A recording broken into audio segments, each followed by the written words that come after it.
sitting in front of St. Basil's Cathedral, watching people walk by.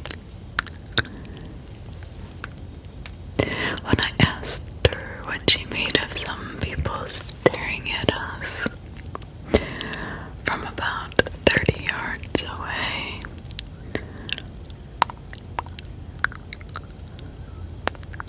in the vast open commons, she could not see who I was talking about.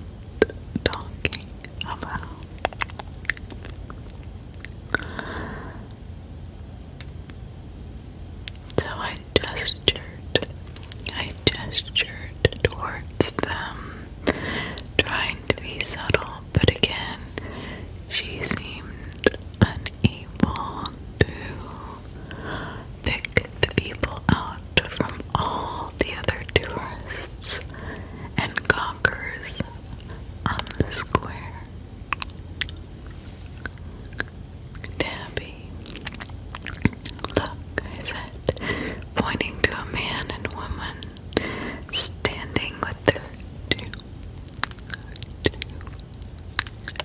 children, all four of them seemingly transfixed by us, or else they were staring at the entrance of the building behind us. I could not really tell.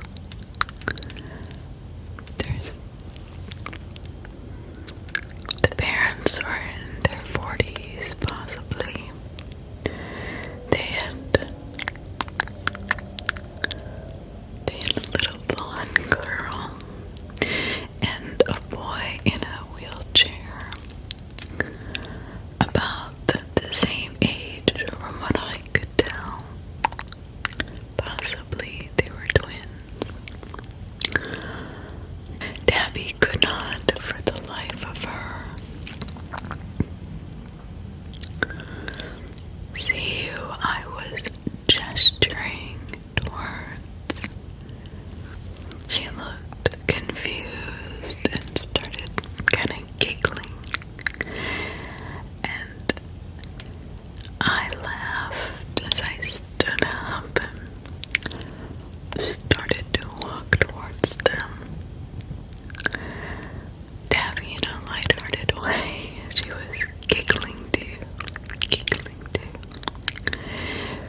Maybe my eyes are going to, she said. Why not? Exasperated, I described them for her. But now she stopped giggling and frowned, suspecting I was making a joke or being funny, maybe teasing her a little. But I wasn't at all. And I stopped insisting I was.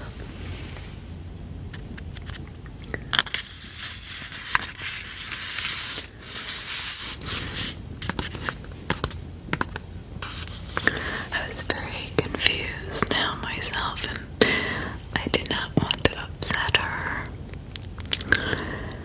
The family remained just where they were, looking at us, and I came back to my step, to the steps where Tabby was,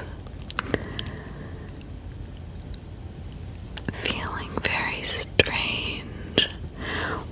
I looked down at my feet as I took a seat, and when I glanced up again, they were gone,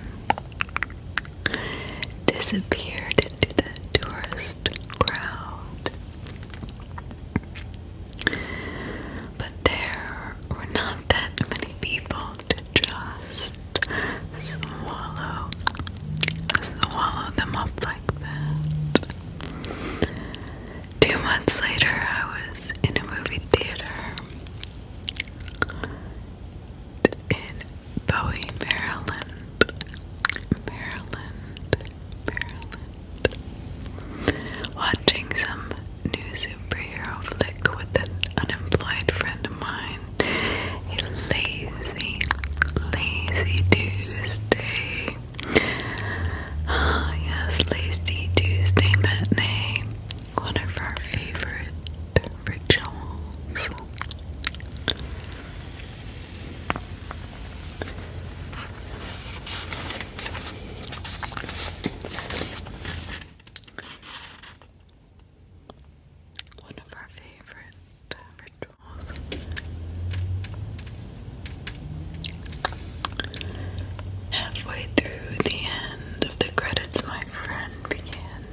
rounding off to this right down near the first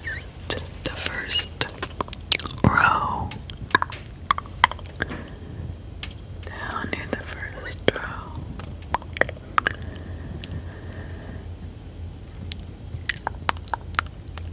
Standing near the exit. In the shadows, the bright white letters on the movie screen. On the movie screen, lighting them ever so slightly. From side to side were a man, woman, and two children. A little girl and a little boy.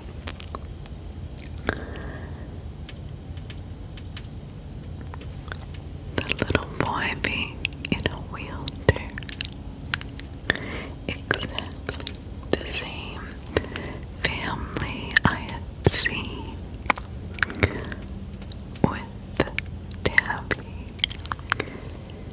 when we were on our trip. They were in a tight square shape. The parents behind the kids,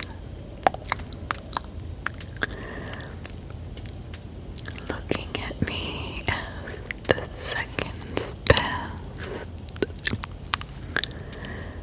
Tick, tick, tick, tick, tock, tick, tock.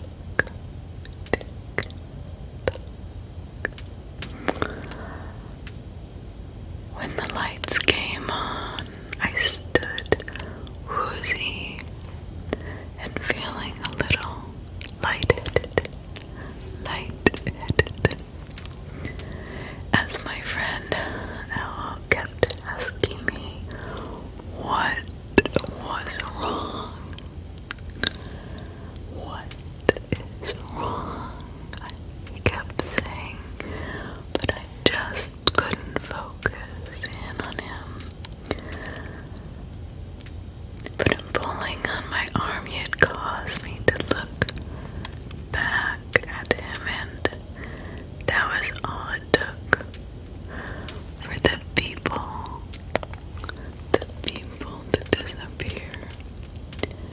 There was no one near that exit anymore, as the last moviegoers filed out of the theater. In mid-August, I met my best friend from Alcoholics Anonymous, Treva, in a coffee shop in South Baltimore, Maryland, 4 blocks from the used bookstore I had owned for 15 years. Treva was unlike anyone I knew or had ever known.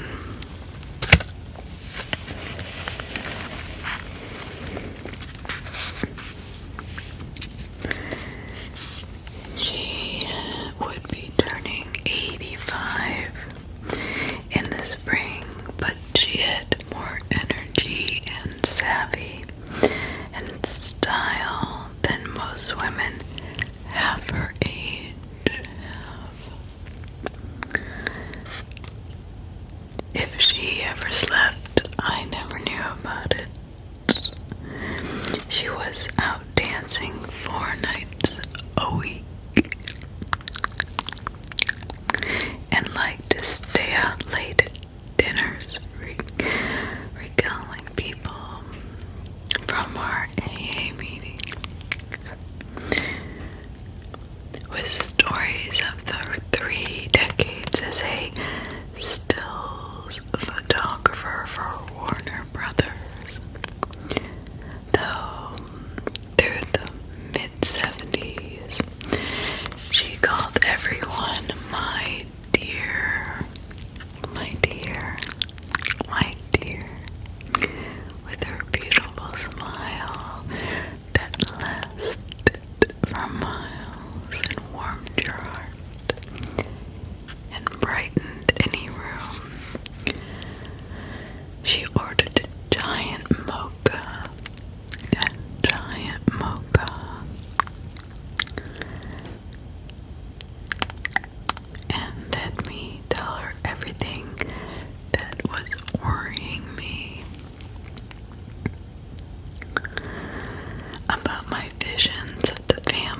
of which there had been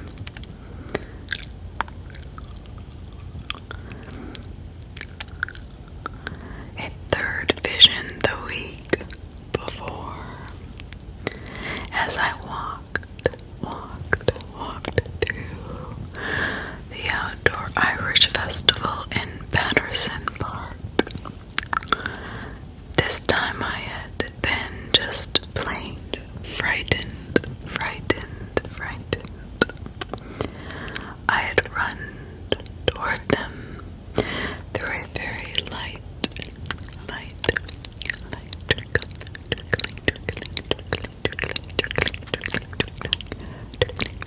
rain, but did not get within 100 feet before they had vanished, leaving me with the shakes and the conviction that I was going mad. I just knew I was losing my marbles. I started to cry a little as I told her the story.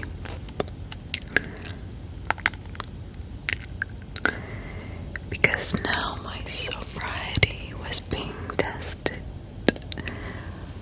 very much. 12 years of sweat and determination, and some pretty dark moments. Treva had a theory that the stressors of my life were all coming together in this one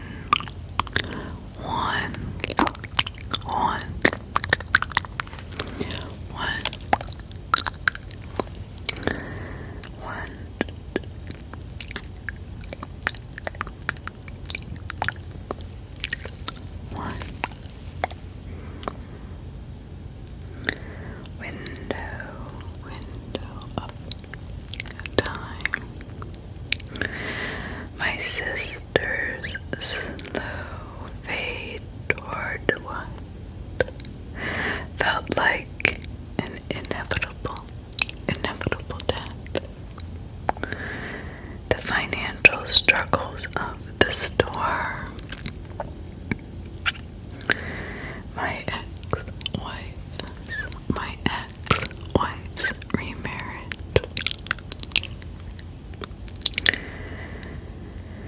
And a long time ago, when I had first met Treva, I had talked a lot about my greatest fear about my drinking was that I might get into a car wreck.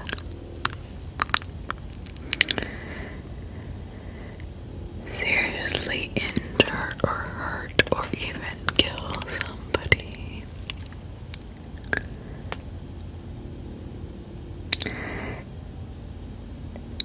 The family that I was seeing, Treva thought was my mind's creation of the family I might have killed or hurt by hitting them while I was drunk driving.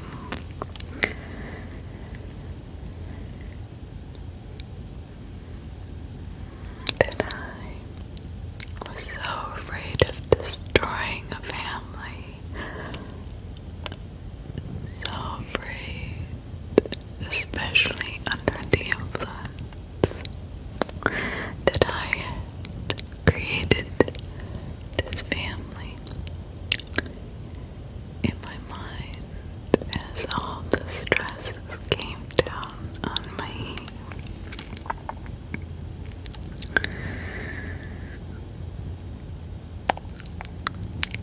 Maybe the visions were a way of my brain warning me of the consequences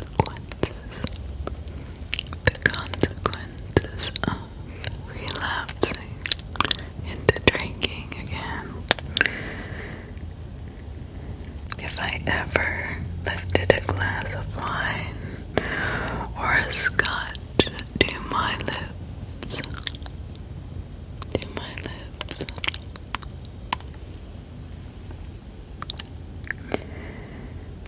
Maybe the visions were way of my brain, keeping me sober even in times when I was weakening.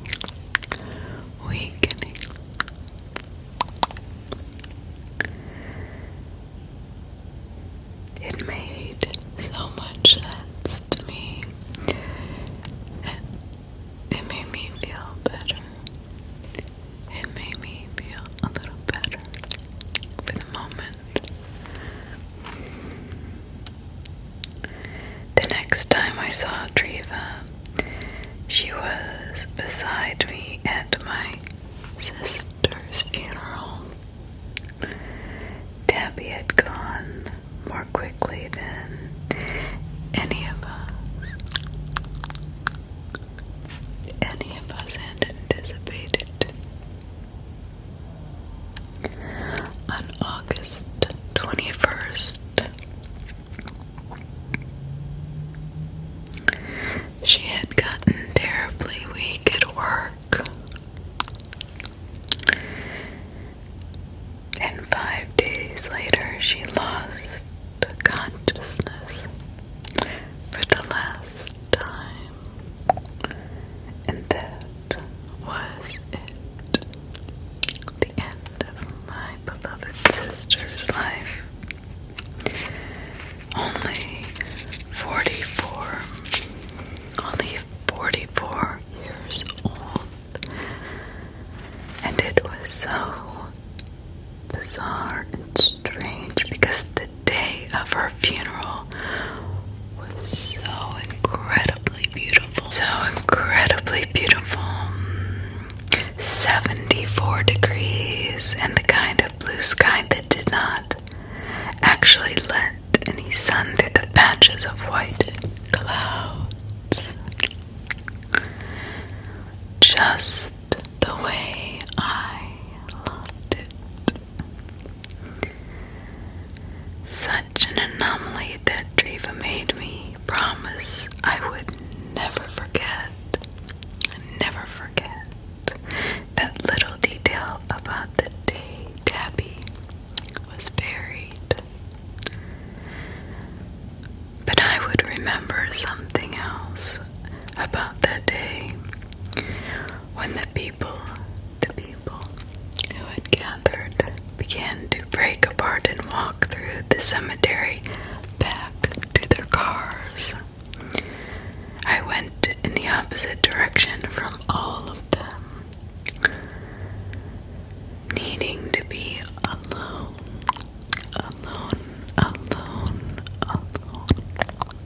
I needed to be alone. Feeling on the verge of a total breakdown.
was merely tied back.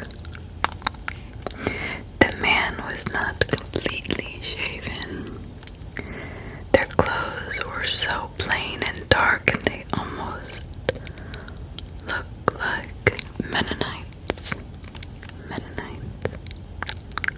Their expressions were neither threatening nor friendly, just expectant somehow. The little girl had her hand on the back of the little boy's wheelchair, and now I was noticing a curious detail, which was that the wheelchair was old. The design, like something built long ago, long before the war, long before the war, long before the war.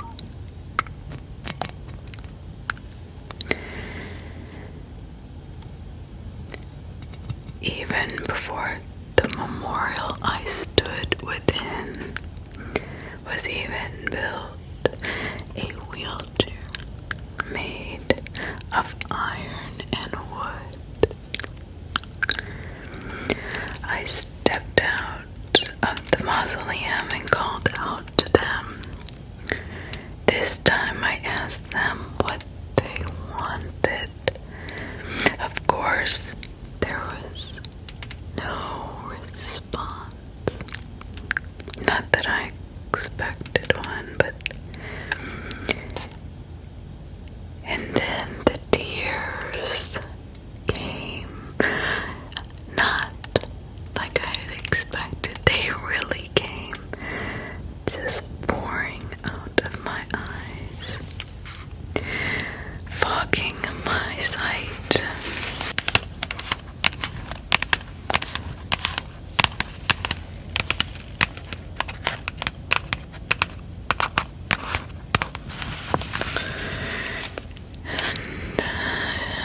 Then, shimmering right out of existence, it was my ex-wife. It was my ex-wife who eventually came and found me. It's my ex-wife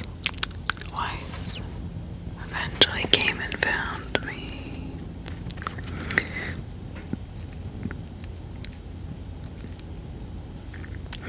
Worried about my sobriety more than anything else, and all the wounds I carried from time to time with her dissolved that afternoon under the weight of agonies even more immediate and cruel.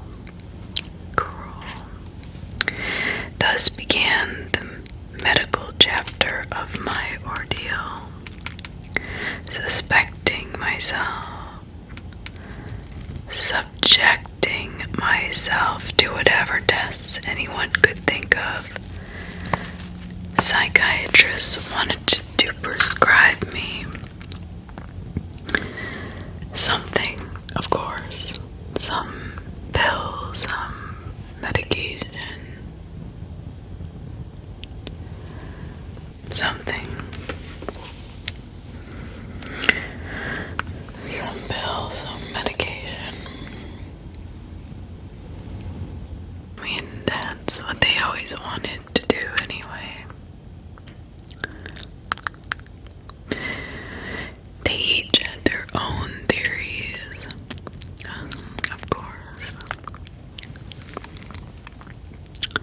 about what was wrong with me. But what the hell was wrong with me?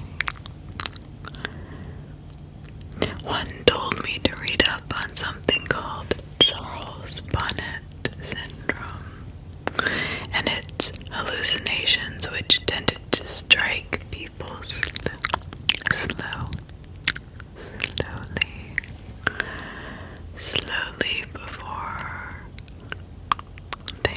went completely blind.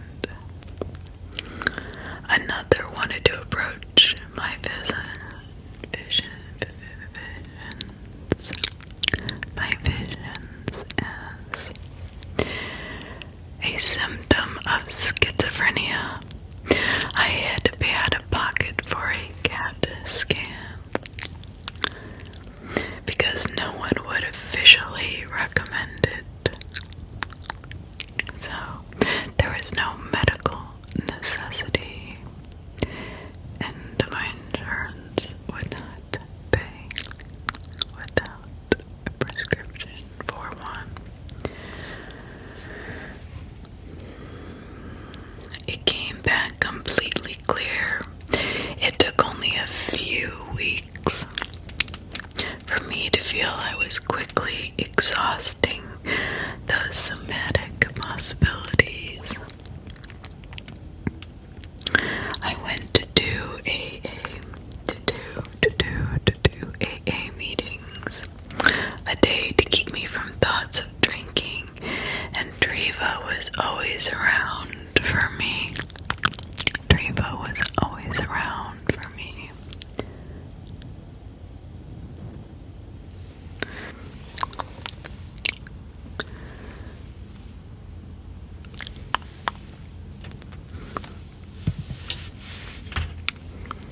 What's going on? What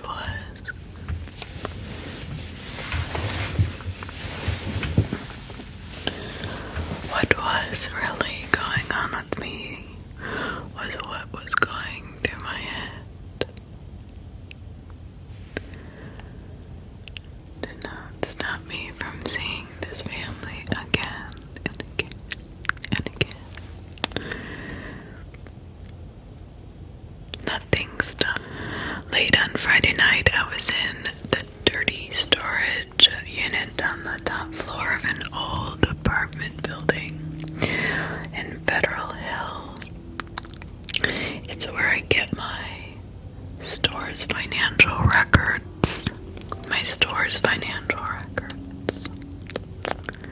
And some of the more expensive books I had been protecting for years and needed to protect. I had been going through the box after box after box after box of invoices when I happened to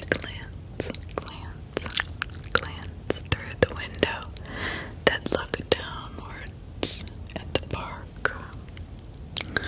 They were out there under a lamppost. Yes, the four of them.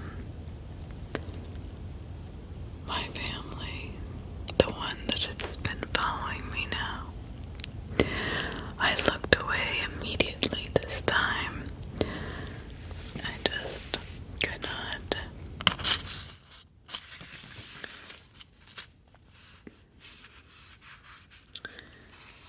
understand this whole thing. I immediately stopped what I was doing, locked up,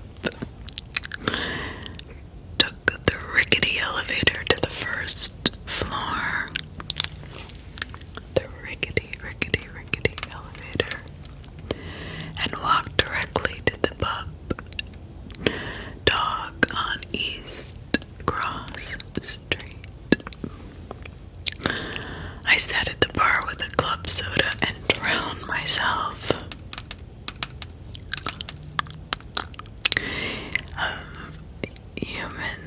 In the sounds of human voices for two hours. 2 hours.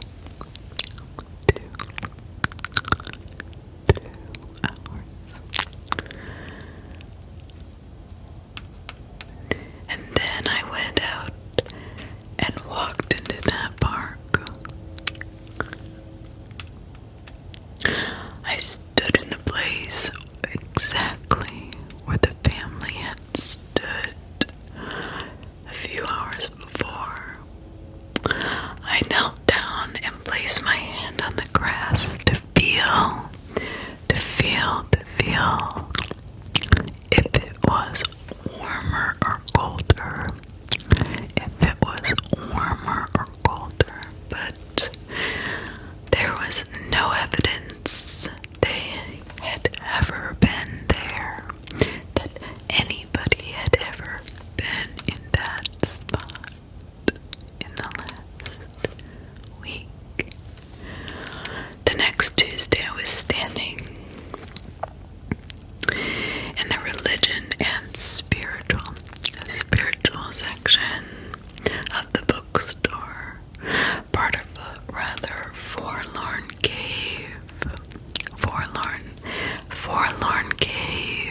asked me if we had a book called The Nine Eyes of Consciousness. The Nine Eyes of Consciousness. The next Tuesday,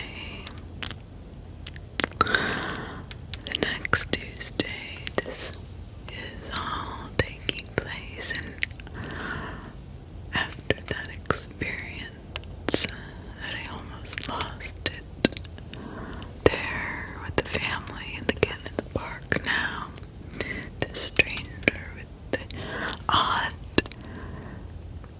appearance in some way I didn't really know what exactly was asking me about a book I had never heard of. He said it had been banned in Europe in the late 1970s. In the late 19th century.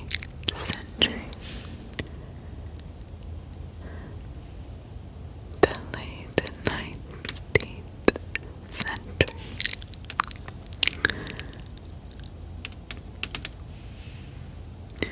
For its advocacy of suicide. I offered to try to order it for him.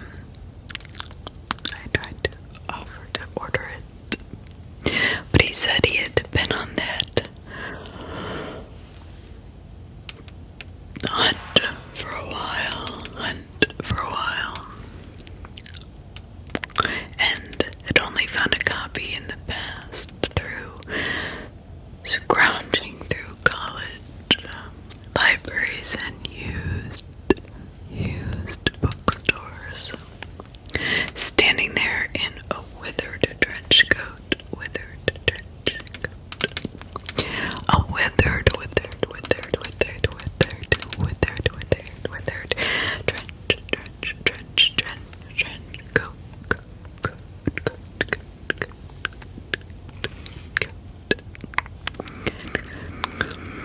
He looked at me very intently.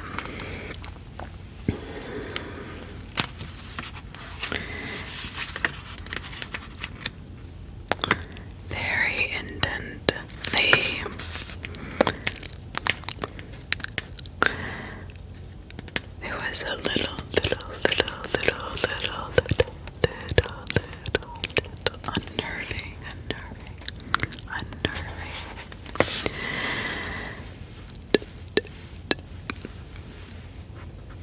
He wanted to know what kind of things I read, if I was familiar with Edgar Cayce, Carlos Osiris, Montagu Summers.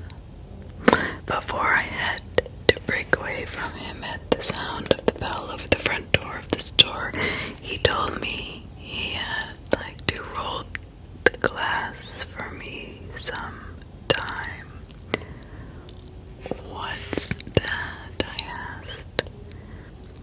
It was a method of divination, he said. My store's longest tenure employee, Christine, who had applied for a job in a financial desperation after dropping out of college in the 90s and had never left, teased me after he was gone that I was not getting any better at dealing with weirdos. But she had no idea who I believed that man truly was. I would encounter him again, and by then I would be sure that I had been speaking to my brother all along. If you were to ask me the exact date and time of the lowest I felt during that period, the deepest I descended, you would have to check my phone records to see when it was that Dreva's phone rang late at night after she had not heard from me in a week and been trying to track me down.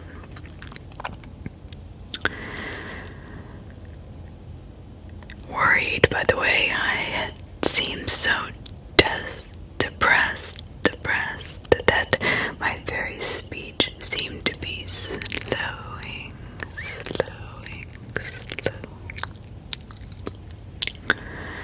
When she picked up, she heard me crying and telling her to come over to my house right away because I had the family trapped in my basement. I had seen them down there in a tall mirror lying against the water heater, water heater. And I'd galloped up the creaky wooden steps and slammed the door behind me.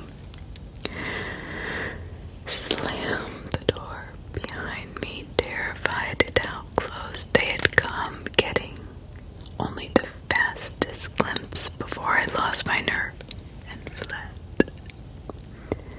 Come now, I cried, and Driva had, God bless her soul. That's all I could think. Half an hour after the call, she entered my house to find me sitting on the edge of my bed, shaking in terror. Together we went through the kitchen and stood at the door leading down to the basement. We both knew that there would be nothing down there. Of course, we both knew it, but in her eyes I saw some kind of fear.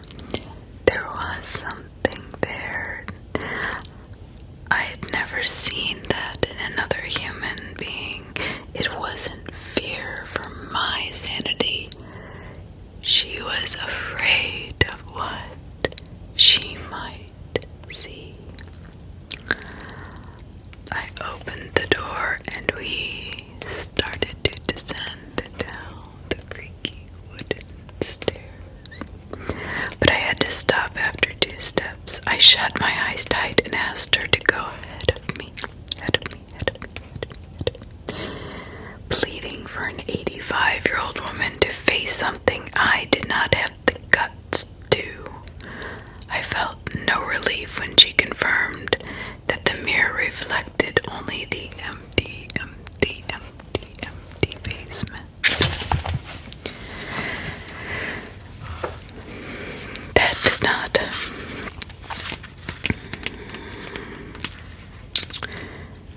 help anything. There was no relief that came with that.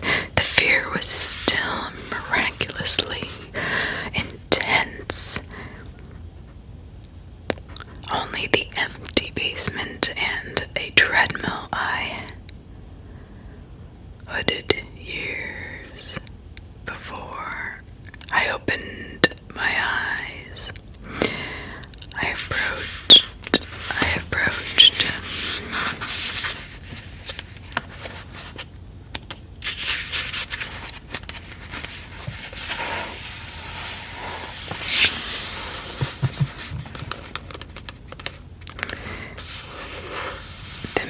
Extended my hand, drawing my finger along a crack that ran through its center. I told her it had never been there before. Was I right about the crack? I just didn't know. I couldn't trust my own thoughts anymore. My sister's financial affairs were resolved in a final visit to an attorney's office. There I got a bit of a surprise. Ownership of the family cabin in Pennsylvania was being turned over to me, with the option of keeping it instead of being automatically sold for charity. As I had thought my sister had arranged for, I signed the papers now, was given a chance or choice to make. Neither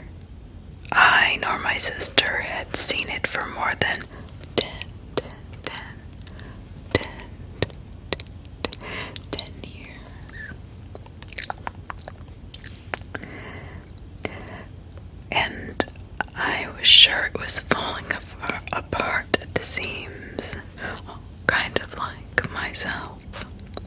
But in my mind now grew the thought of driving up to Darktown and staying for a week there all alone, no matter what condition it was in. I had stopped being afraid of lapsing into drinking because I knew somehow it would be the end of me this time. The absolute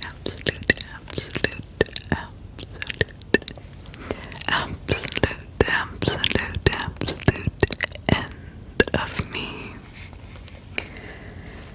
this time, and it just was not going to be my time to go.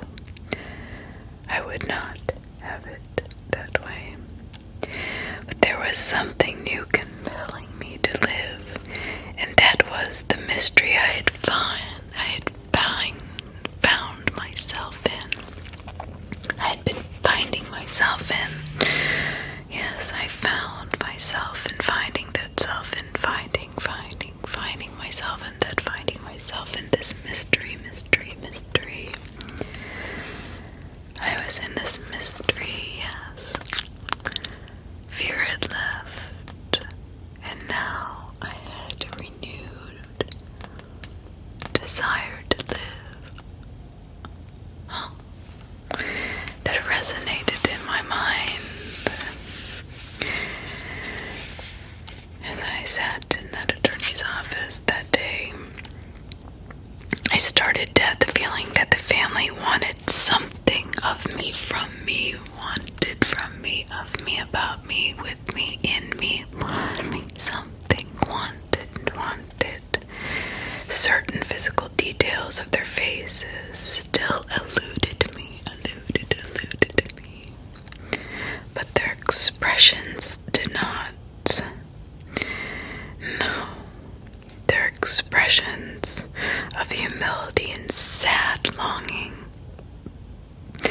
I decided that I would let things progress and be alone to face it. I look back now and I see this thinking wasn't just a form of a death wish. It was a 90-minute drive to the quiet town of Waynesboro, and only about 15 minutes from there to the cabin. The closest other dwelling was about a mile away. The closest. I had never felt at peace there during the odd weeks in summer we spent in the cabin as kids. The sense of mountain desolation, and that enshrouded and intimidated me even when I was a kid, just for a few days a year, was part of what had caused me to move to the city when I was 19 and never look back. Now it was wintertime. The swing set my father had built behind the cabin 38 years before was still standing, so I sat on it for a time, smoking a cigarette, looking into the woods as the sun started to fade.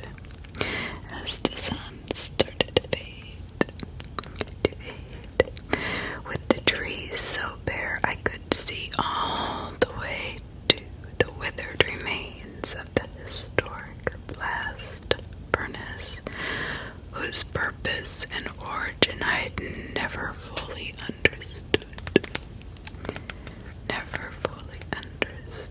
and which to me as a kid seemed like a place the devil might live. The devil might live. Then into the cabin I carried not much more than a backpack and my duffel bag. I had not been shopping for food yet. The place was as barren and dark as I expected, but strangely well kept. Someone had obviously been out here fairly recently. How is this possible? Still no TV and just the bare minimum lights on the bottom floor, but the chair in the corner near the front door I did not recognize at all. There was a slip paper on an end table I had once sketched my initials into, and it caught holy hell for it. The paper was held down by a tiny rubber eraser in the shape of a pig. It was a note from my sister. She was saying hello, in the expectation that I might want to see the cabin again and even stay here. She had a friend from town bring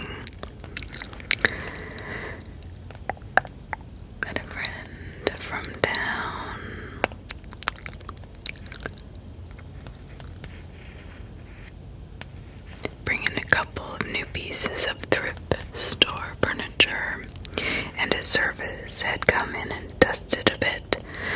Love your ugly mug, she signed off as she always had. She had written this one month before she died.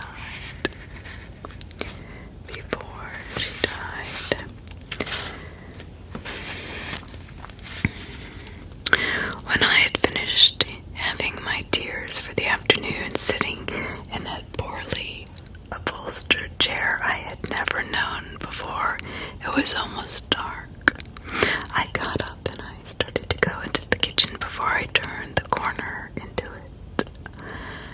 Though I stopped, I had suddenly begun to feel very warm underneath my skin from head to toe. They were in the kitchen waiting for me. The father and mother opposite each other at the small wood table, the children occupying the other two chairs, the boy's wheelchair now in sight, 8 feet from me, sitting in the fading light of dusk. They were all looking at me as usual. They were as vivid and clear as anything else, anything I'd ever seen, actually. But instead of panicking, I find solace in looking at them and lost in the little tiny details of their faces. The details I could never notice until now. So close.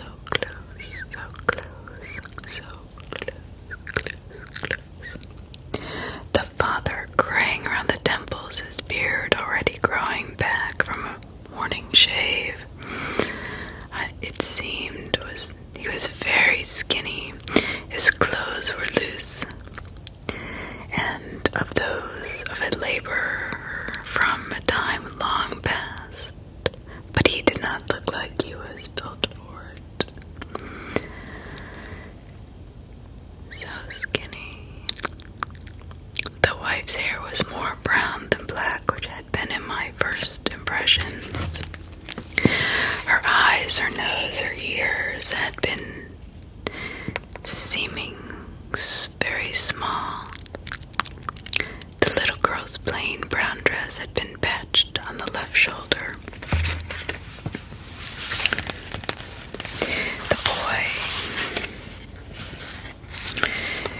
The boy, his hair shaggy and tousled, seemed to be the only one who regarded me with any trepidation.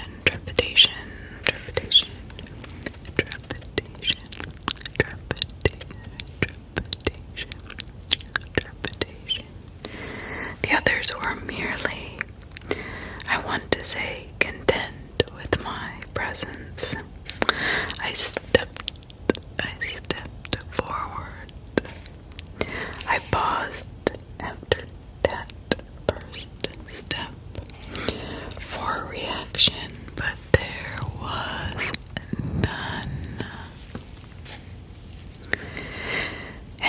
decided I would break the spell now before they slipped away again. Slipped away again. Consciously keeping myself from blinking, lest they disappeared. I moved even closer to the woman. Her husband tilted his head a little in only mild curiosity. Her eyes locked with mine.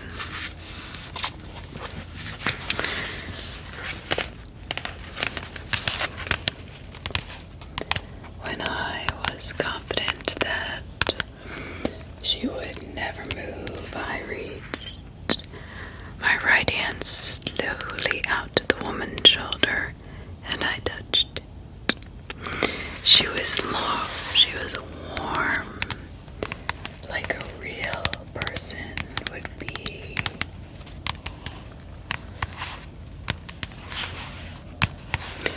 The husband's expression became questioning.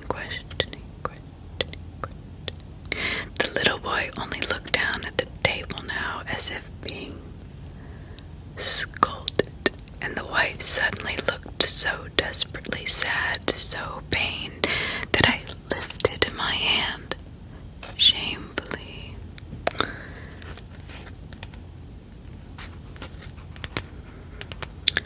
It was as if I had broken some contract with them all by getting too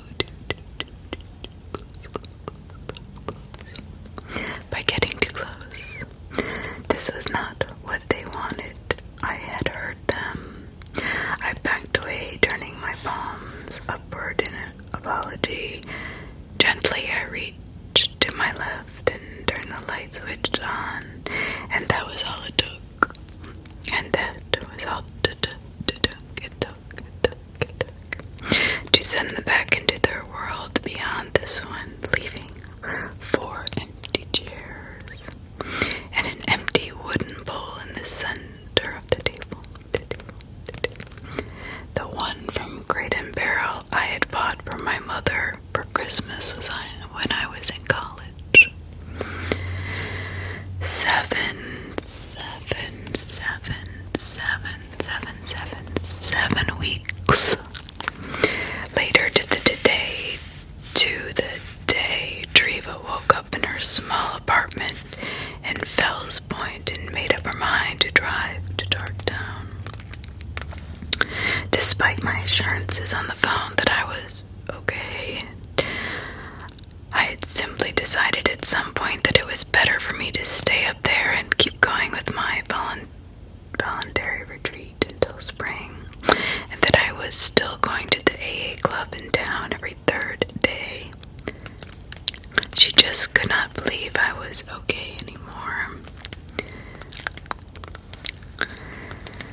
Her eyes were getting very bad, and she had not driven herself anywhere in 2 years. But into her Ford Escort she climbed and made the trip in a cold, light rain, getting lost twice. When the front door of the cabin opened, she had to admit I looked just fine. I invited her in and we talked for a time about what was going on with our AA friends in town, and about how I was doing the scheduling for the store. In my absence, that kind of thing, chitter chatter. She wanted to see the whole place and hear all about my childhood memories of it. I made us grilled cheese sandwiches for lunch, and we sat with hot tea in the living room for a time by the fire. How many times have you seen them since you came? She asked me eventually. Obviously, I told her the truth.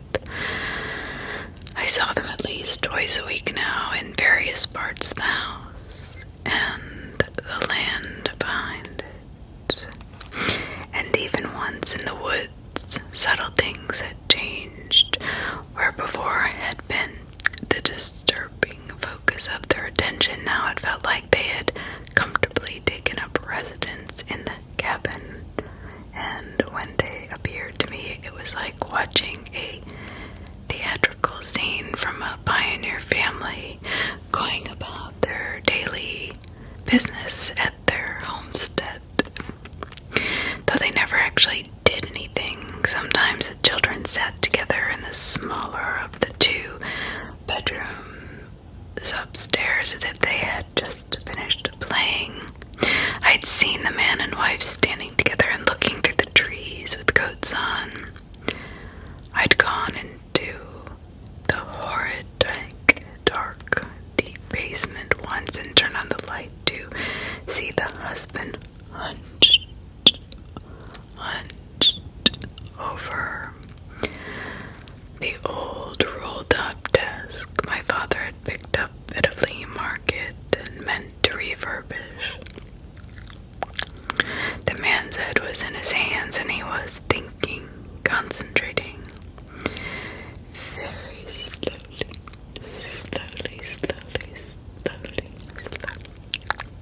He had turned to me and then back again. Often the family merely sat at the kitchen table. Once the husband was holding the hand of the little girl, and the woman whose eyes remained closed through my vision was clutching something in her left hand. Below the tabletop, some object no bit bigger than the size of her palm. I could only see the circular top of the object, nothing more. The family breathed and blinked like anyone else would. They were alive in moments. Just a few days after I'd first seen them in the cabin, I went into the main bedroom to find the boy's wheelchair there, but he himself nowhere in sight. I studied the wheelchair, but I did not take a picture for one time. I tried with which the full family. There had been nothing in the frame but the background, so I knew that was senseless, useless. I made notes on the wheelchair's ancient construction, like nothing I'd ever seen before. It rolled back and forth quite easily, and for a moment amazed me how heavy it was. But again got that shameful feeling of intruding upon their realm. I'd made no more attempts at physical contact. I told Treva I sensed these people were content here, and they wanted me near. They wanted me near.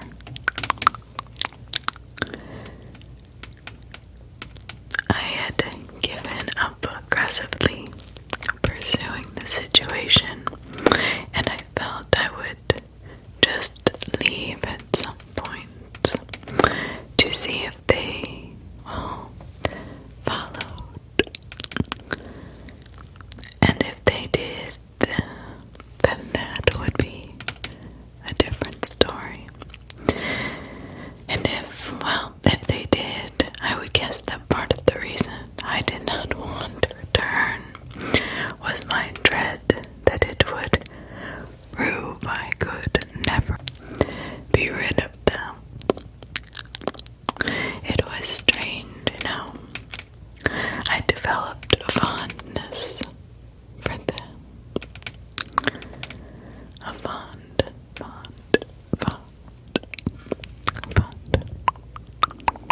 fondness for them. You have got to go back to the doctor, Treva warned me, but I told her, oops,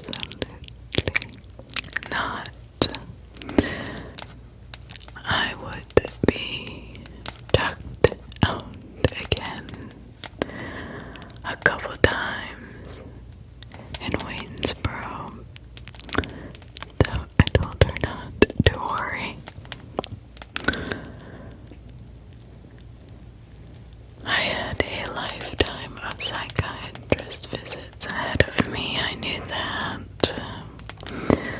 if I truly wanted, I could become a shrink's best friend.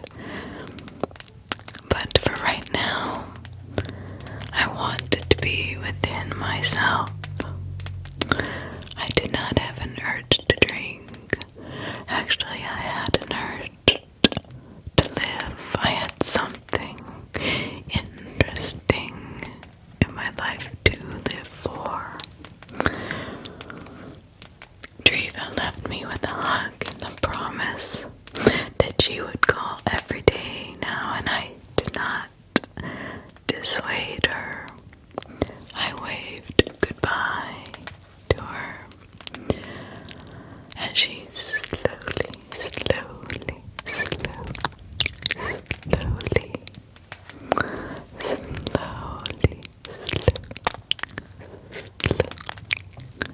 backed to the main road over an inch of snow, and I noticed something I had been oblivious to before. Since I had not been outside in front of the house for a couple of days, there was a second set of tire tracks, faded and indistinct. They had come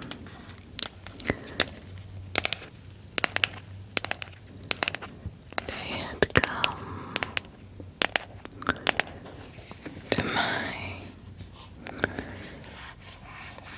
very desolate cabin.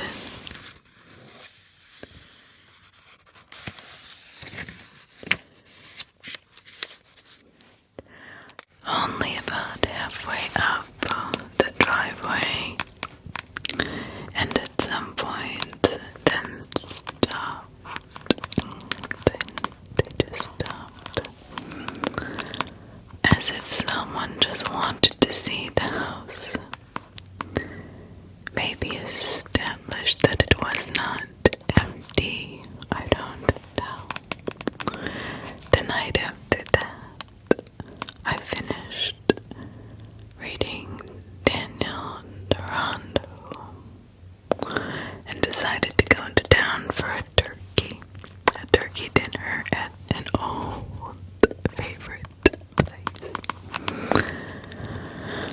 Monty's Cafeteria, a roadside holdover for the 1940s cavernous and hilarious archaic by urban standards, but the locals loved it. The locals loved it. It was one of those feel-good joints, that had been there forever and nobody would ever desert it or not think of it as that warm and friendly hometown place you always go back to if you ever leave.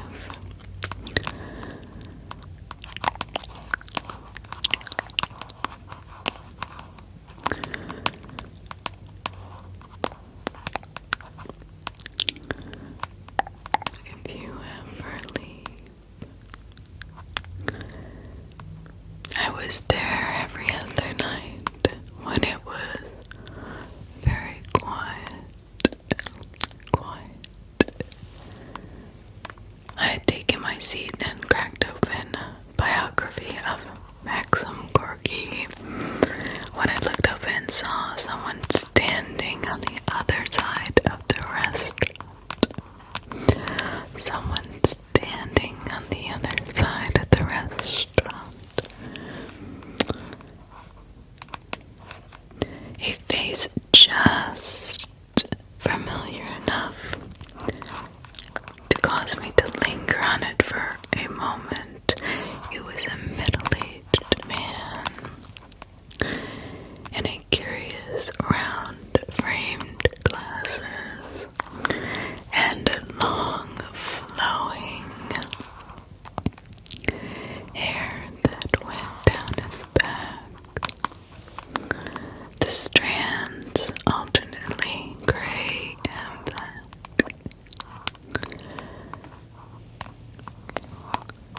He came over to my table unsmiling, asked me if I had remembered.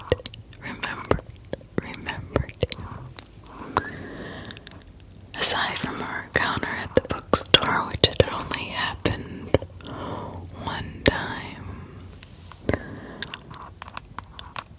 and because his connecting train to Georgia had been delayed for hours,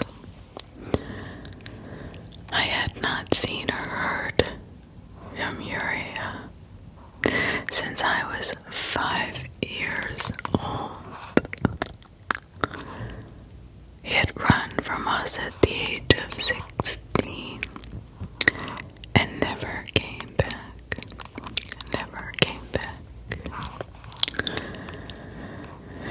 Never contacted us, never allowed himself to be absorbed into the family.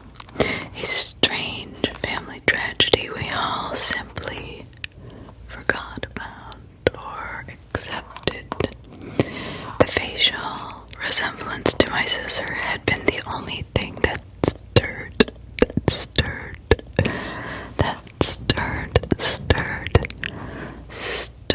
something deep within my memories. Now he was not even aware that she had died. Our sister had died and he didn't even know. In some ways I just felt that to be so tragic. And I did not tell him either. His finding me here had not been an accident. He had been inquiring about my whereabouts for a couple of weeks.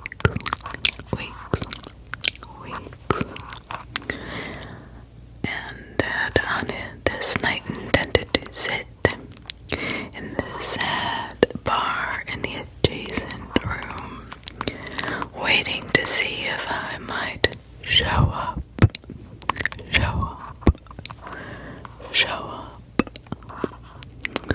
He had that intuition that I would, I guess. And he said it was not a throwaway comment. He meant it literally. He really wanted to speak to me. He said, irritated, intimidated, and a little afraid. Irritated, intimidated, and a little afraid. I asked nothing about his life. I just let him speak of the present as he sat there with nothing in front of him, while my turkey dinner slowly began to grow cold. He was soft spoken, centered, almost professional type, and despite his hippie-ish appearance,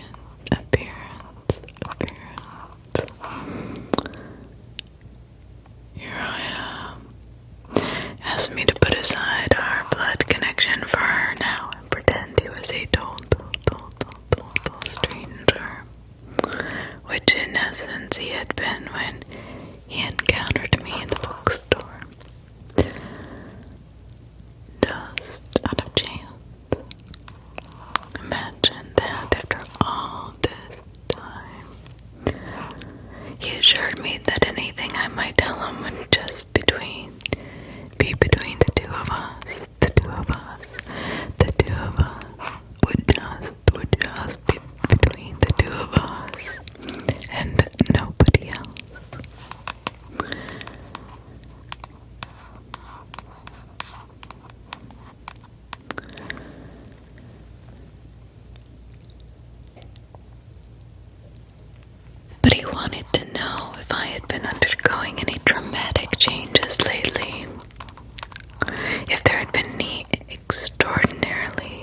put it more directly. Had I seen anything beyond this world? He softly spoke across the table. He had believed, and many reasons to believe this was the truth, but he would explain that all later. As we spoke, my defenses weakened. I slowly saw in front of me not some unbalanced paranormal obsessive who had reemerged in search of something, but someone possessed of a strange and scary concern based on our chance reunion, setting him on a path to come all the way to Pennsylvania out of the desire to help his brother. It had been Uriah who had pulled up at the cabin just to make sure I was there, and he was not on a fool's errand. Not on a fool's errand. But he had not been sneaking around beyond that or trying to get inside the place. He had just been waiting for the timing to be right. When I felt he had no selfish motive in hearing my story, neither personal nor profit,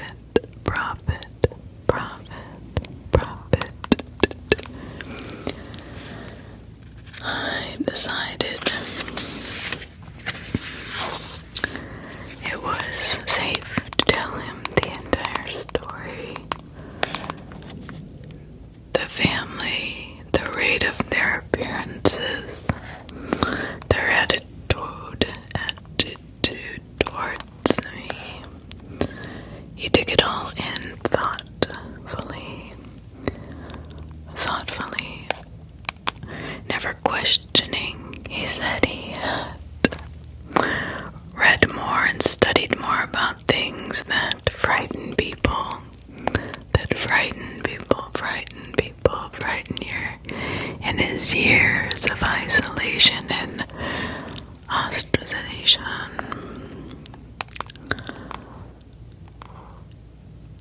He claimed to have had no say in the matter. It was out of his hands. His course had been charted early, touched from birth, unable to be part of a normal household, among normal people that would have been us. He wanted me to listen very carefully now, and if I didn't care to believe what he told me, that was just fine with him. Based on what I told him, he believed that these 4 people I saw, or actually I had been living with, had been real human beings living on Earth, yes. But during their anonymous lives, they had never known they would be my protectors. After they left their mortal bodies behind, my protectors, after they left their mortal bodies behind, those words drifted through my conscious into my subconscious deeply. My mother and father represented protection of both my masculine and feminine side, which every person possessed here on Earth. The little girl watched over the weak, confused child within me, or other words, the alcoholic, the one that wanted to conceal or forget or cover up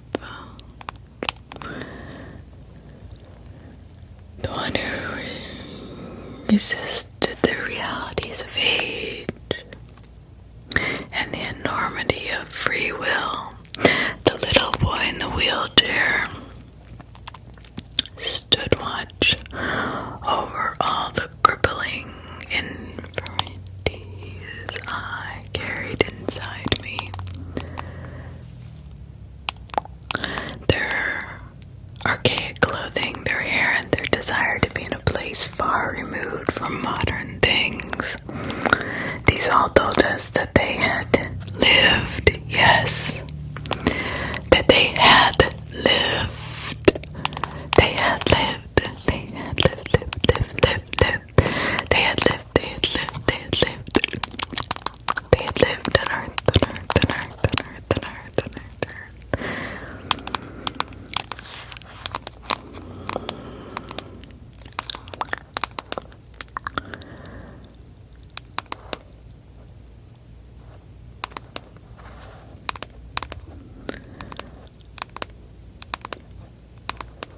They had been entwined with me and my future, utterly with no choice. They were hundreds of years old. They came someday. They knew they would come back, and now they were back during the time when some laborer had built that boy's wheelchair using the primitive materials available before any recognizable traces of my own family even ever existed.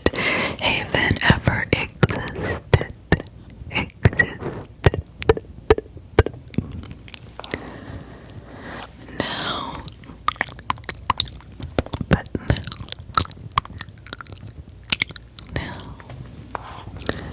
they had become visible, explained Uriah, to draw me away to a silent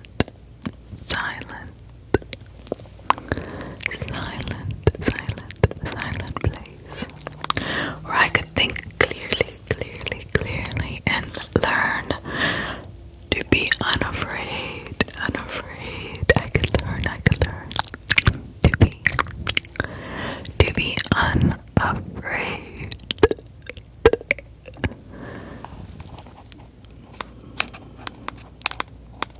The emotional and physical descent that had been trying to come for me through one-way tunnel of hundreds of years was very close.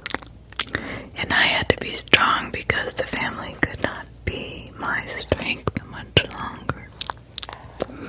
They were not as powerful as I needed them to be, or as they needed to be. Why was I chosen for this? I asked. Why were they? I looked around me at the few people sitting at the cafeteria, oblivious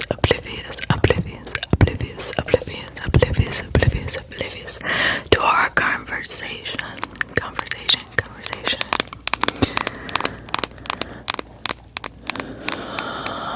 In the making.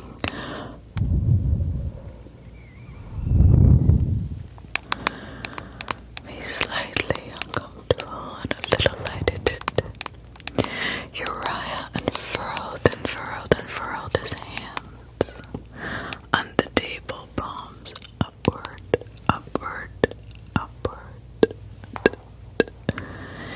in an expression of emptiness. Where were you before our mother gave birth to you? He asked me rather coldly.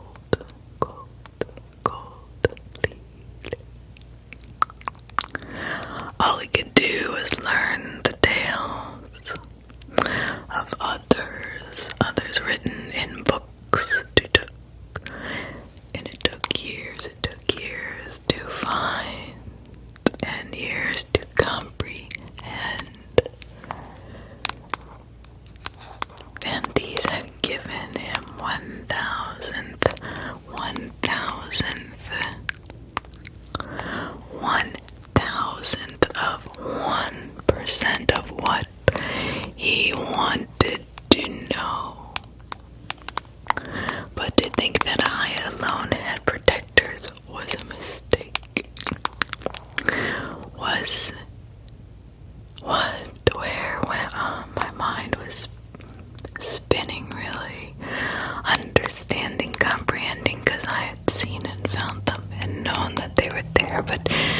my own brother had been researching this all his life was all very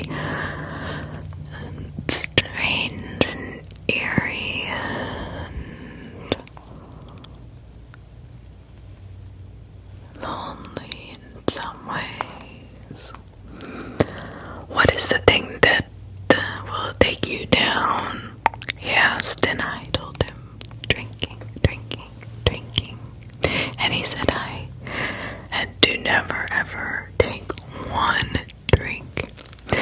Never ever take one drink again. What else? He brought it. Loneliness.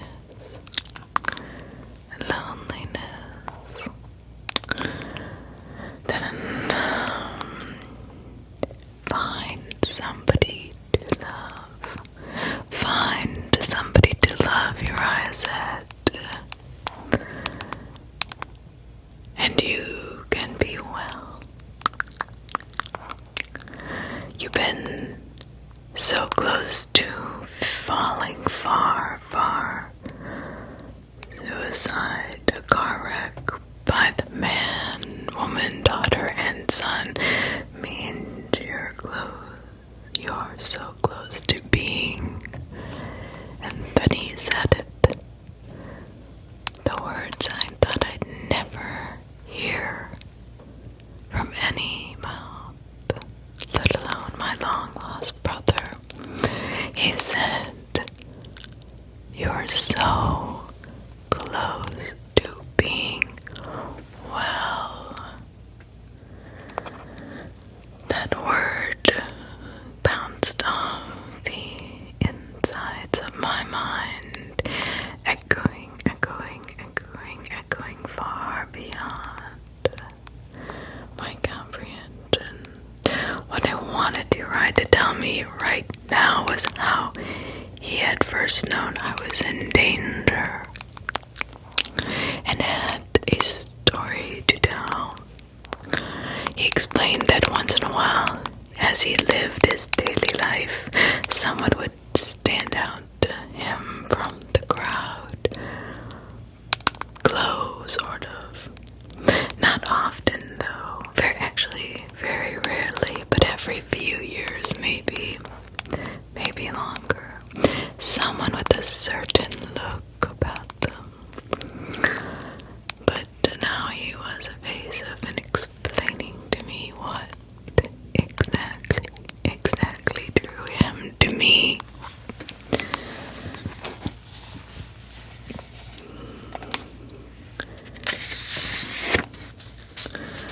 And what exactly that was. What was that he talked about? A hidden color no one else could see. Something in the eyes, I questioned. Ants, he said sadly. When he had first come into the bookstore, I had been covered in them. Ants on my body, my back, my neck, my shoulders, my face. Every moment, ants were crawling.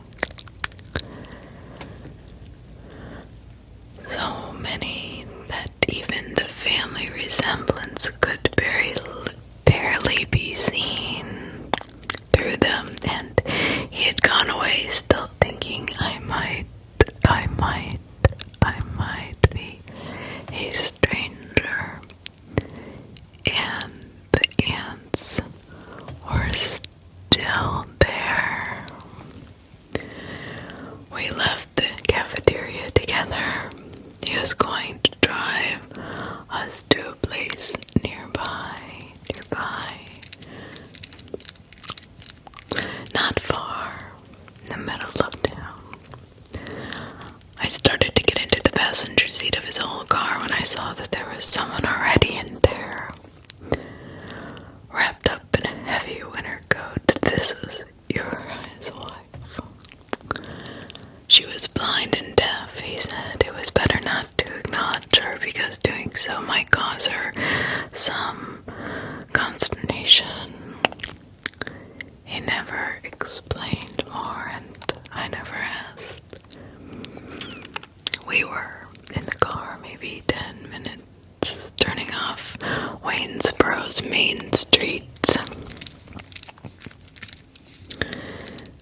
beside an elementary school.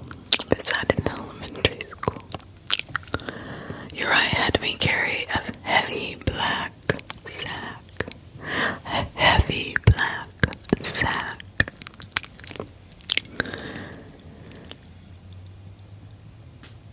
And then he left his wife in the car and led me to the playground. Just barely lit.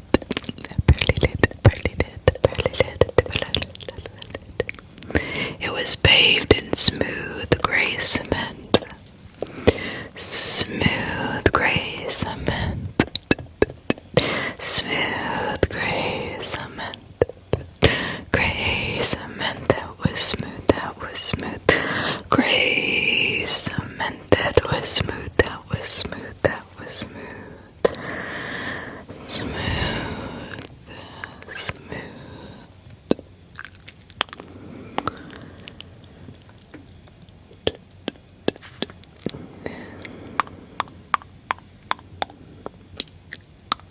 Lined for various sports, and pursuits.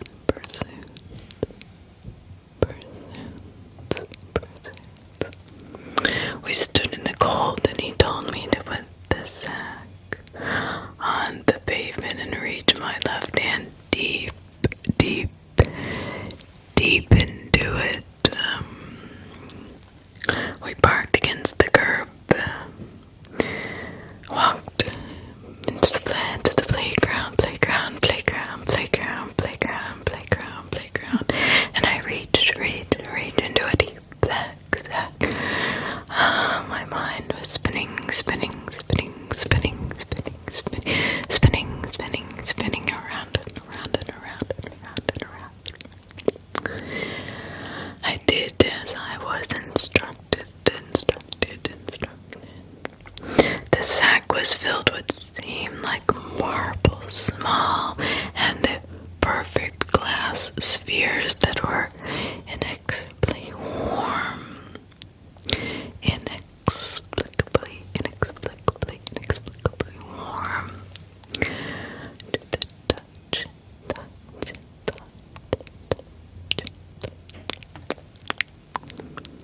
He told me to move my hand to work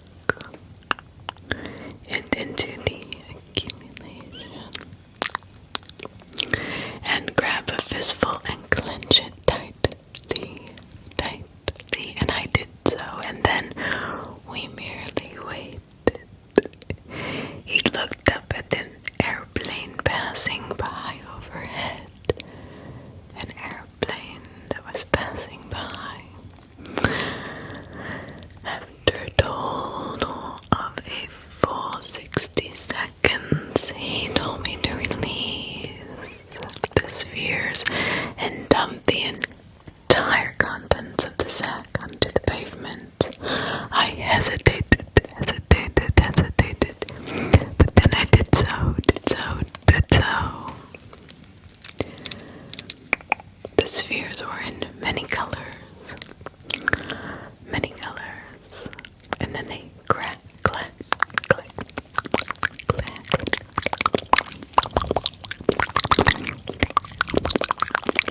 walk among them in his long black trench coat. His long black trench coat. His long black trench coat. Crouching, bending over, pushing his hair back behind his ears, carefully examining all the ways they had fallen. I stood silently, transfixed, almost terrified in a way. Sometimes he would press his palms flat on the cement and his fingers played, gauging the distance. The distance between a gathering of the spheres. As the breath plummeted out of his mouth, it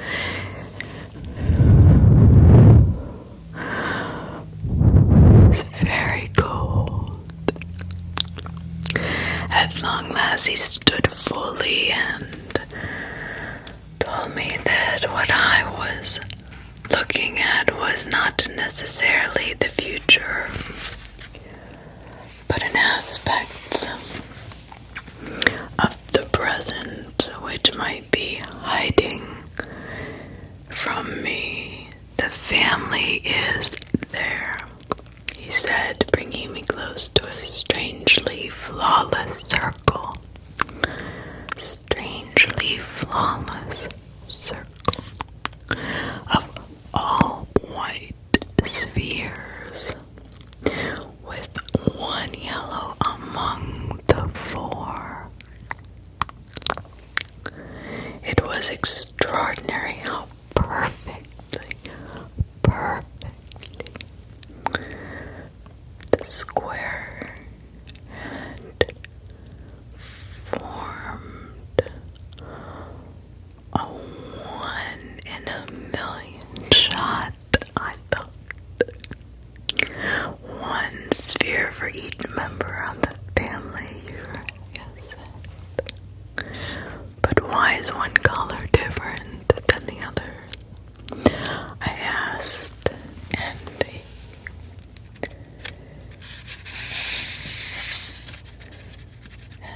he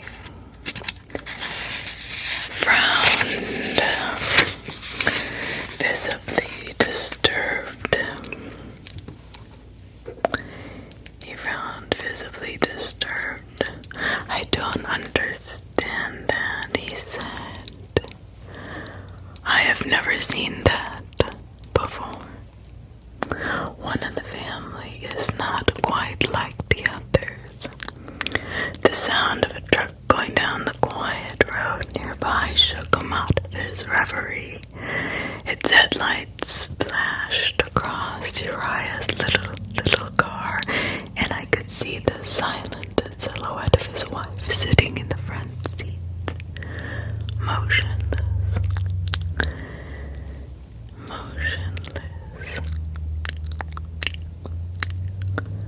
I could see the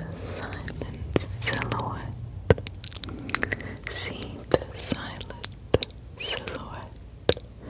The silhouette of the silent woman in the front seat, motionless. He did not seem to glean much else from the rolling of my glass, at least nothing he cared to speak about, to me anyway. Finally I pointed to the way a long line of black spheres had formed perfectly. A good 8 or 9 yards from us, behind the line, lay just one outliner sphere, its color not quite primary, but a blending of orange and red. Uriah, does that mean anything to you? I asked him. He inquired about whether there had been a death recently in the family. A female, he said. You are here, he said, head and pointed to a spot very close to my feet. My sphere was colorless and transparent, the only one of its kind. The deceased was that outline layer beyond the black spheres. Not one separation between us, but two. I had not even noticed a second snaking line of the black ones of roughly equal length, 5 feet shy of the first. Why 2 borders? I asked, and Uriah seemed not to want to tell me. She has no chance to help you, he whispered.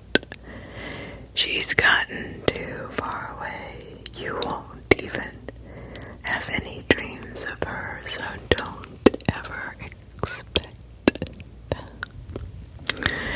And that is when I lost control of my fear and anger, and asked who the hell he was to tell me such things, to appear out of nowhere and with no knowledge or care for what he had done to our parents or his siblings, who had been traumatized as young children by his strange behavior and then disappearance, and where was the rational explanation for all this? And Uriah spread his hands again, just as he had done at the cafeteria, palms up. That served as the maddening entirety of his reply. The family would likely go away soon, he said, but when they did, it would be a good thing. It would mean they sensed it was I was no longer in danger, and the thin strand of steel I had inside me, my curious strength, would be enough to carry me through the rest of my life. Words of comfort, I hope. But on one very important point, he had gotten his facts terribly wrong. We left the spheres behind, as he told me we would absolutely must leave them, and left the playground. There was so much to think about when I eventually climbed back into the front seat of my car that I found myself unable to return to the cabin.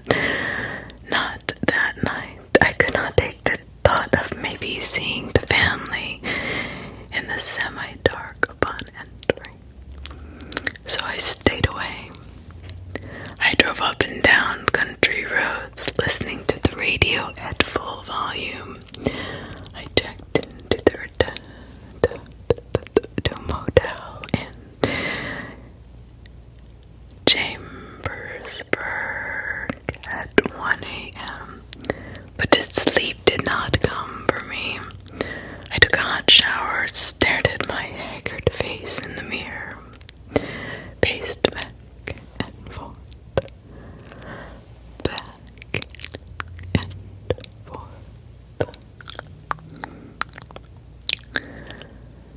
sat outside in the cold, watching the lights on the highway.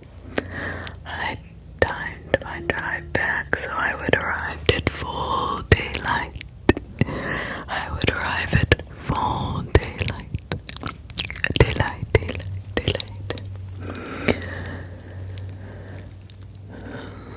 I entered the cabin, went into the kitchen, made myself a bowl of cereal, and sat down at the table, almost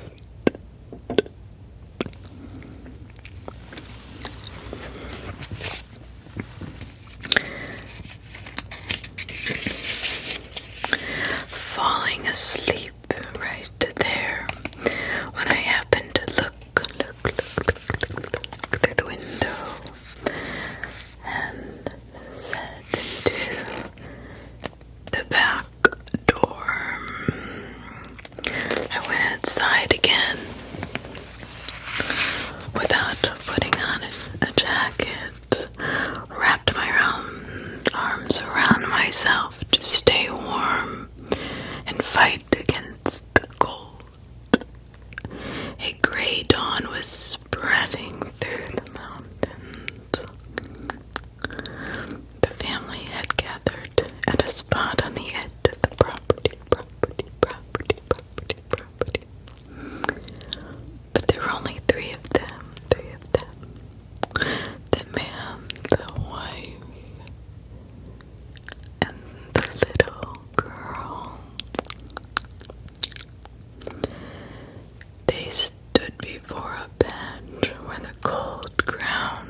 sound of rain drumming on the roof.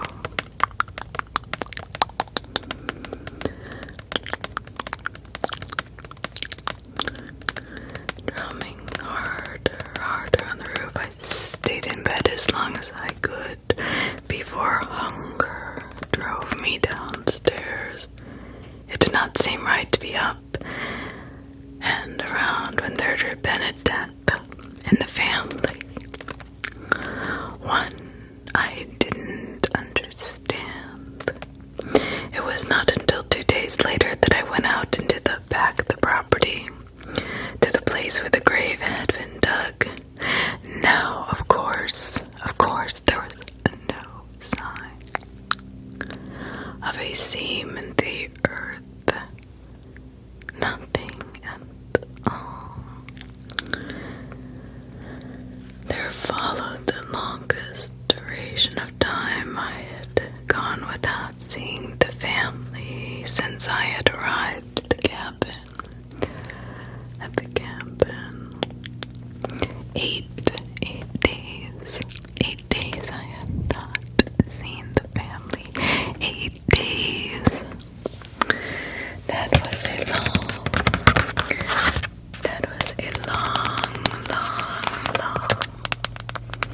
8 days. It felt like agony, and I missed them. I longed to see them. I was worried, not necessarily about them, but why they were gone so long.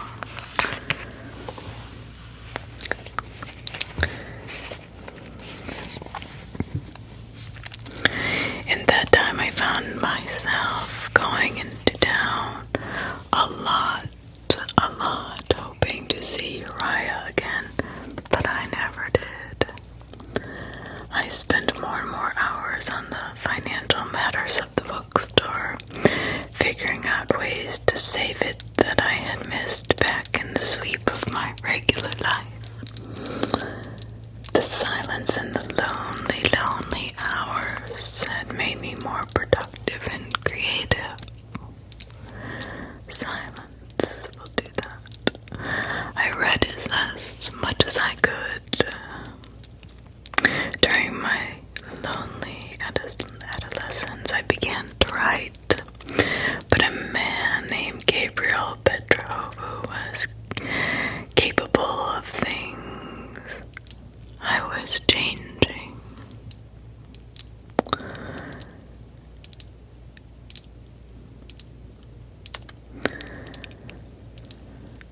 And then on February 6th, I looked out my bedroom window at 4 p.m. to see a man, the man and the wife, standing over the grave of their little girl.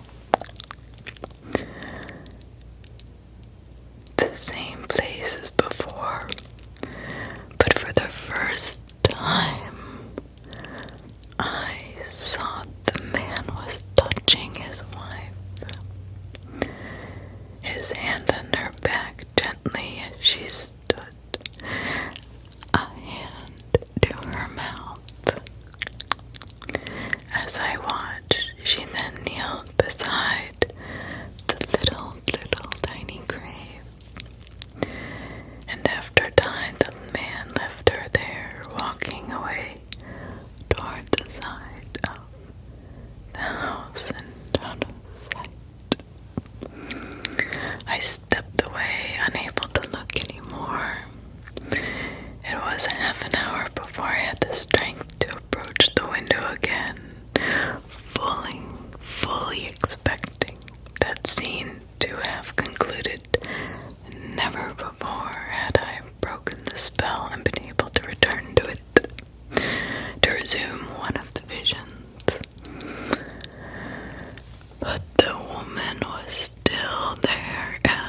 for a long, long time afterward. I drove to Waynesboro at 7:30. I did not feel good calling Uriah from the cabin. I wanted to be alone when I did it. I sat in my car in the parking lot.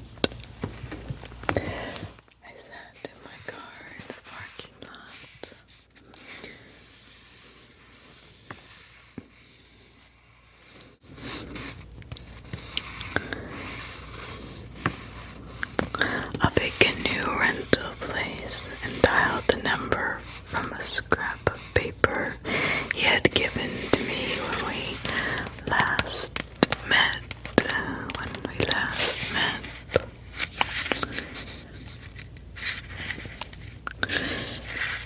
Thankfully, he picked up, and through our connection,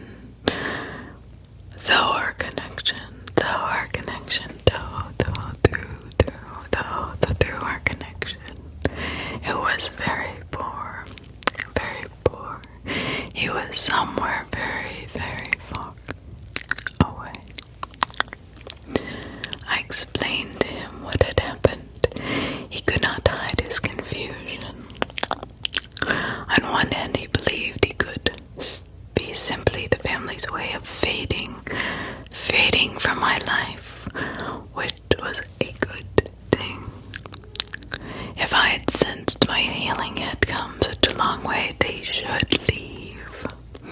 Of course, they should. But why? Why the drama? I asked him about the death of the children, the grave sites, the mourning, the crying, the man touching the woman. In reply, Uriah was quiet for a moment, and then he said something which froze me. "Leave," he said. "I told you they are your protectors, and I believe that. But that does not necessarily mean that they are or ever were at peace or benign. Don't go back ever." But even of this he sounded uncertain. I didn't know what to say. I just hung up the phone. At 9 o'clock I made my decision to trust my brother Uriah one more time and follow his advice. I pulled over. I was so tired. I didn't have to go back. I realized what few things I had brought to the cabin were replaceable. I knew that. I could return in the summer, in the light of day, with Driva or Christine or my unemployed friend Kirk. It was time to go back to my life, let the drama play out without me. I thought, or let me be a partial witness, safe in the city among things and the people I knew. The cabin had been good for me in a way I could never put into words. But things had changed since that night at the playground. I didn't need to know the ending. I didn't want to know the ending, if I was being honest. Worn out by overthinking, I pulled over at a diner outside of Thurmont. When the waiter came to ask me what I wanted to order, I had a terrible realization. I went through my pockets and my coat again, apologizing to the waiter, and I soon realized I did not have my wallet.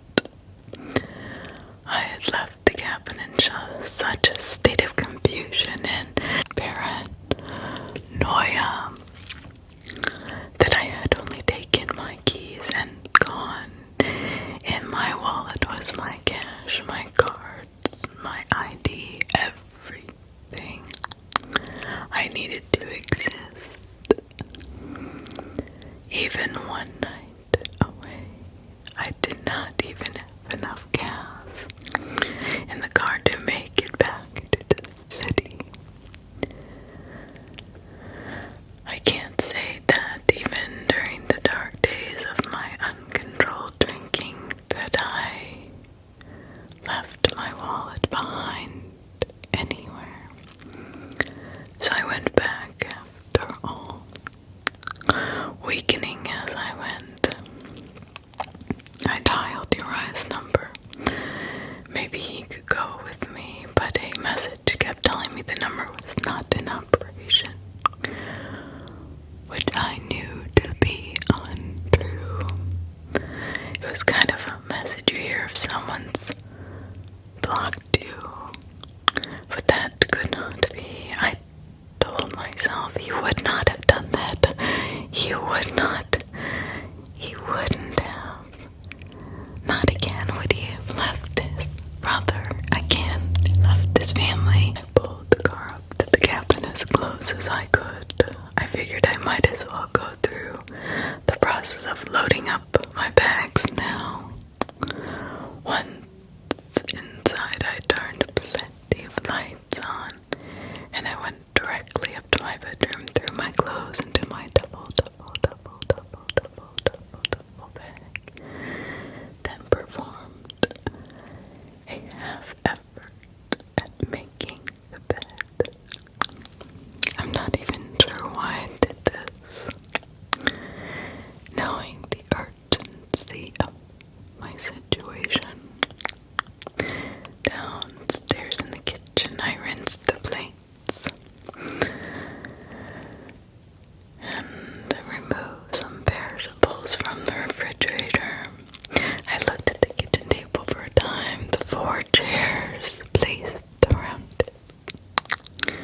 The silly ostrich feather centerpiece. Once my father had told an off-color joke here, and my mother had been horrified while my sister had crackled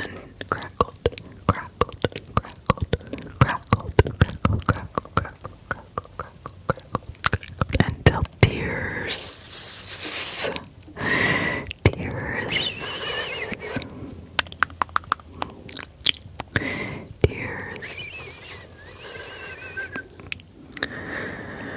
Ran down her cheeks. I heard rattling from the living room. This was the east window, responding to the vibrations produced when the wind came. When the wind came. Wind came through.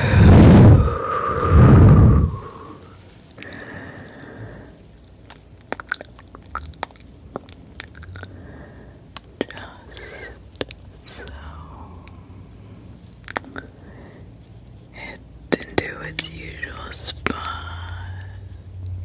There was a plain wool sock, still wedged into it to stop the rattle, the maddening rattle, the maddening rattle.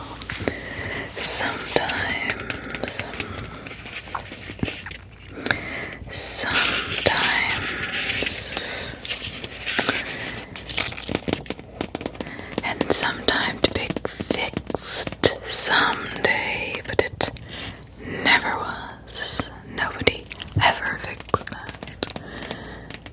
I turned away from it back to the kitchen and almost screamed when I saw what was in the corner of the room. The husband of the family was sitting in the thrift store chair my sister had bought for the cabin.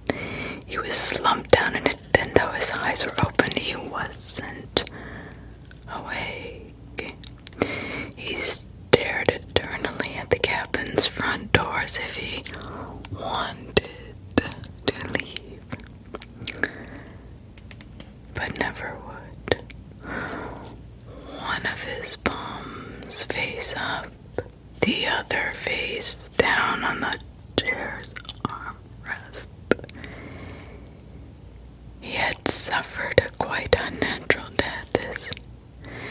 his face looked like it had aged 30 years overnight. The color of it was the worst part.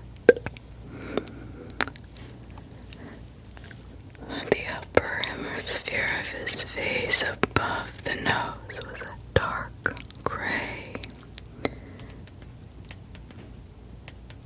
while everything else was a sickly, patchy crimson, as if someone had tried to fill him up with brackish blood, starting with his feet but hadn't been able to go up all the way. A stone cup rested in his lap, having overturned.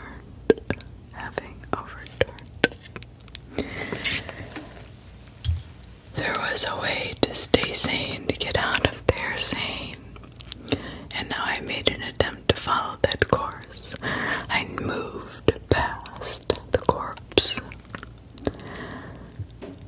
and climbed back up the creaky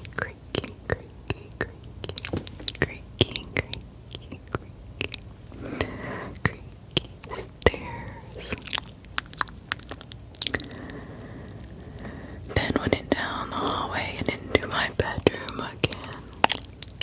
Concentrating on my breathing, I entered the bathroom and took my wallet off the sink where I'd left it jammed into my back pocket. Hard. I jammed it into my back pocket hard after picking it up off the sink. The cabinet above the sink was partially open. To my knowledge, I had never touched it. In all my days at the cabin, I just spread my razors and toothpaste beside the basin. I peered behind the cabinet door. There were three tiny little shelves, but only one single item was there. On the middle shelf, it was a very small bottle, a brown bottle, made of glass cork. It bore a label so faded and frayed, I squinted to make out the hand-drawn symbol on it, a snakehead with a protruding forked tongue.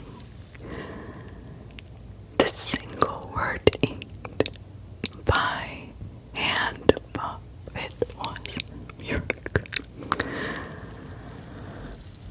I reached out to touch it, but I stopped. I didn't want that thing in my hand, even if it was not real. I left the bathroom Disney, the woman standing at the back of my bedroom, mostly in shadow, having to bend ever so slightly at the waist because of the slope above her head. Her eyes were wet and bright. Her hands were clasped tightly in front of her. She opened her mouth for the first time. She spoke a single sentence in a clear, soft, heavy voice with an Estonian accent. Now we can be together, she said. I remember hearing far away something rushing through the woods. Something large. Eventually, all I could do was turn and walk silently through the bedroom door out into the hallway. I stepped down the hall, trying not to make my footsteps creak. My heart was pounding, my breath was heavy in my throat, and I could hear my blood pumping through my body, thick in my ears. I'd never been so terrified in my entire life of anything. I went downstairs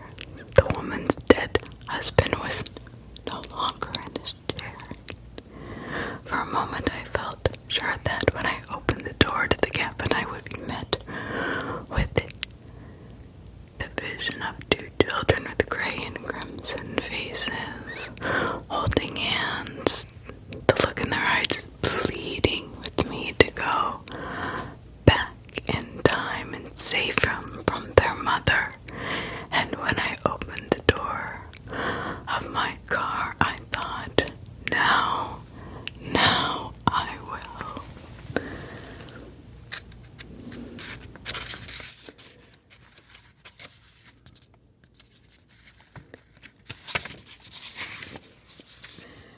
Feel her hand on my shoulder. She has followed me out into the cold. She can't let me leave here. But I left freely as I backed down the muddy driveway. The headlights splashed across the cabin, and the only sign I'd ever been there was the wreath Driva had brought me and hung on the door to welcome visitors who had never crossed my threshold. It was this past August when the cabin was finally cleaned out in preparation for the sale, as hard as it might be to believe. I'd gotten engaged to a woman I'd met in an art gallery 9 days after coming back from Darttown, and the bookstore was still hanging on, about to be aided, no doubt, by the fact that a Hollywood studio intended to shoot a scene for a crime movie filming in the city. I felt whole for the first time in my life. Christine got her daughter, who'd just gotten her real estate license, drive out to the cabin to clean it and stage it. I got the call I'd almost expected at noon on a Saturday. And her daughter had gotten a sad feeling from the place, as if something terrible had happened there, and not so long ago. She had always believed in precognition and psychic phenomena. It was concentrated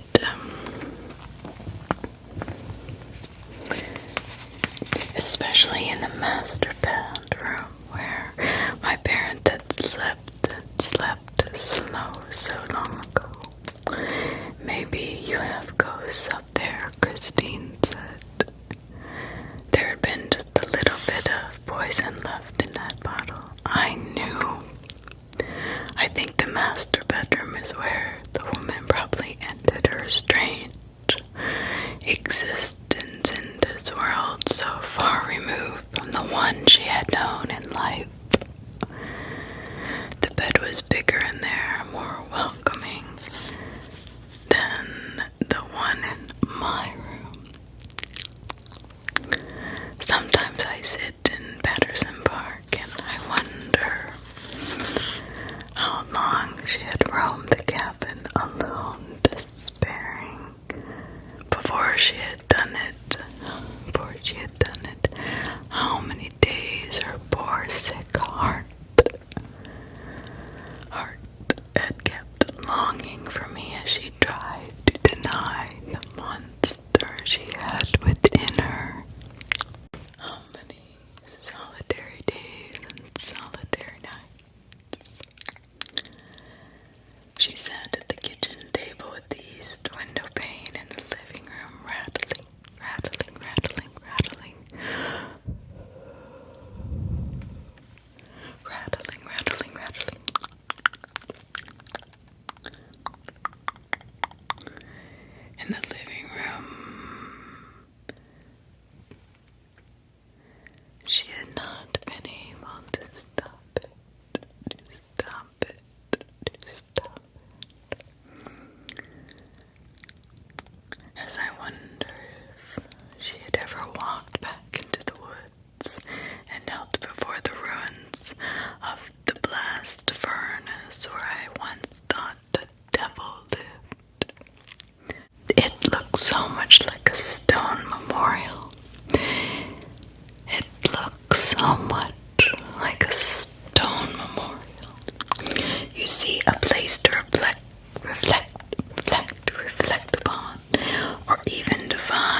liking comment.